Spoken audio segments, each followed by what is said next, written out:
Hi hello नमस्कार, मी Suvarna home किचनमध्ये परत एकदा तुमचं अगदी मनापासून स्वागत. सगळ्या सबस्क्रायबरचे धन्यवाद, सगळ्या व्ह्यूअरचे मनापासून आभार. आज आपण खूप छान अशी रेसिपी बघणार आहोत, ती म्हणजे उन्हाळा स्पेशल. उन्हाळाच असं नाही म्हणता येणार. ही रेसिपी तुम्ही 12ही महिने खाऊ शकता, पण उन्हाळ्यात जास्ती फायद्याची असते म्हणून मी उन्हाळा स्पेशल बोलले. आज आपण बघणार आहोत मस्त असा नागलीचा चिवडा. तर बघा, असे छान बाजारात नागलीचे पोहे मिळतात. बघा, या पद्धतीने जसे आपण कुरमुरे आणतो ना, तसे छान आता बाजारात, आणि जास्ती महाग पण नाहीये, 100 रुपये किलो ते मिळतात. आणल्यानंतर आपल्याला पहिले सगळ्यात स्वच्छ करून घ्यायचे, छान चाळून घ्यायचे आहेत. आणि जर सादळलेले असतील ना, तर थोड्या वेळ तुम्ही ते उन्हात ठेवू शकतात. बघा, हे सादळलेले नाही अजिबात, छान असे एखादा असं फोडून बघायचा, मस्त असे कुरकुरीत आहेत. आणि जर कुरकुरीत नसेल तर तुम्ही थोड्या वेळ उन्हात ठेवून घ्या, किंवा मग तुमच्याकडे जर ऊन येत नसेल तर तुम्ही थोडेसे कढईत भाजून घेतले तरीही चालतील. असे छान बघा, छोटे छोटे, अगदी छोटे छोटे, आपल्या साबुदाणा कसा असतो तशा पण मिळतात.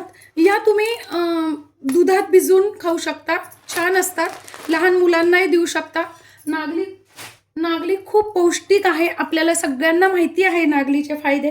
नागली ही समोष्ण आहे, म्हणजे मग ती नागली कशी असते, उन्हाळ्यात जर खाल्ली तर थंडावा देते, आणि हिवाळ्यात जर खाल्ली तर तुम्हाला उष्णता देते, असं नागलीचं आहे. नागलीतनं भरपूर प्रमाणात आपल्याला कॅल्शियम मिळतात. म्हणूनच आपण जेव्हा मुलांना, लहान मुलांना सुद्धा, अगदी 3 ते 3.5 महिन्याच्या बाळाला सुद्धा आपण नागली सत्व देतो, कारण नागलीचे फायदेच तेवढे आहेत. तर बघा, त्यासाठी मी इथे घेतलेले आहेत शेंगदाणे, डाळ्या, खोबरं, 3 ते 4 हिरव्या मिरच्या घेतलेल्या आहेत. ह्या पोपटी कलरच्या मिरच्या आहेत, त्या अजिबात तिखट नसतात. तुम्ही तुमच्या आवडीनुसार तिखटाचं प्रमाण घेऊ शकता. थोडासा घेतला कढीपत्ता थोडासा जास्ती घ्या, त्याने टेस्ट पण छान येते आणि हृदयासाठी पण चांगला असतो. त्यानंतर इथे घेतलेले अर्धा किलो नागलीचे मुरमुरे. एक कोरडा मसाला पण आपण छान घरीच तयार करणार आहोत, त्यासाठी मी इथे घेतलेले आहेत बघा, 1 चमचा धने, अर्धा चमचा जिरे. तुमच्याकडे जर धने जिऱ्याची पावडर असेल तर तुम्ही ती घातली तरी चालेल. त्यानंतर अर्धा चमचा मीठ घेतलेला आहे. मीठ तुम्ही चवीनुसार कमी अधिक करू शकता. हे बघा, अगदी पाव चमचा मी घेतलेला आहे सायट्रिक ऍसिड, म्हणजेच लिंबू पावडर. तुमच्याकडे जर सायट्रिक ऍसिड नसेल तर तुम्ही आपली आमचूर पावडर येते ना, ती घेतली तरीही चालेल. आणि अगदी पाव चमचा घेतलेला आहे काळं मीठ. काळं मीठ जरूर घाला, छान टेस्ट येते. त्यानंतर मी घेतलाय पाव चमचा हिंग, अर्धा चमचा हळद. आपण मिरची पण घालणार आहोत म्हणून मी कलरसाठी घेतलेले अर्धा ते पाऊण चमचा तिखट. तुम्ही तिखटाचं प्रमाण कमी अधिक करू शकता. 2 चमचे आपल्याला घ्यायची आहे साखर. साखर पण छान लागते, अवश्य घाला, चव छान बॅलन्स होते. आता हे छान आपल्याला बारीक करून घ्यायचंय. बघा, मस्त असा आपला मसाला, खूप सुंदर वास येतोय, तयार झालेला आहे. आता आपल्याला, मी इथं बघा 3 पळी तेल घेतलेलं आहे. तेल आपल्याला छान तापवून घ्यायचंय. आणि सगळ्यात पहिल्यांदी तेल खूप गरम जेव्हा खूप तेल गरम नसतं ना, त्यावेळेस आपल्याला खोबरं तळून घ्यायचं आहे, म्हणजे मग खोबरं जळत नाही. हे सगळं तुम्ही तुमच्या आवडीनुसार घालू शकता. तुम्हाला पाहिजे तर लसूण पण घाला, छान लागतो, पण छान तळून घ्यायचा, तो कुरकुरीत करून घ्यायचा, म्हणजे छान लागतो लसूण पण या चिवड्यात. मी घेतले शेंगदाणे पण आपल्याला छान तळून घ्यायचे आहेत. शेंगदाणे पण आपले छान तळले गेले, काढून घ्यायचे आहेत.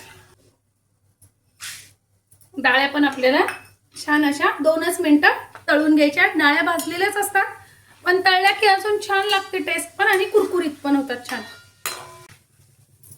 डाळ्या पण आपल्याला काढून घ्यायच्या आहेत. आता आपल्याला टाकून घ्यायच्या आहेत मिरच्या,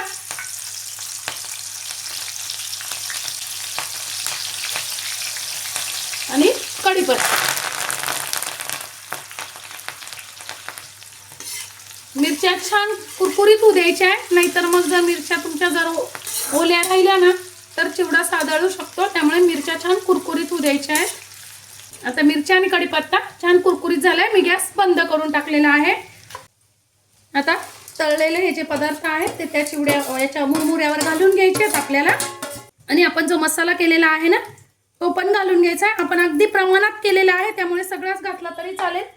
आणि आपण करताना फक्त चिवड्यापुरताच केलेला आहे.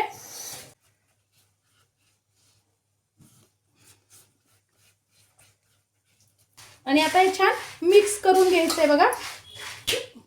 आणि आता टाकून घ्यायचंय त्यावर गरम तेल.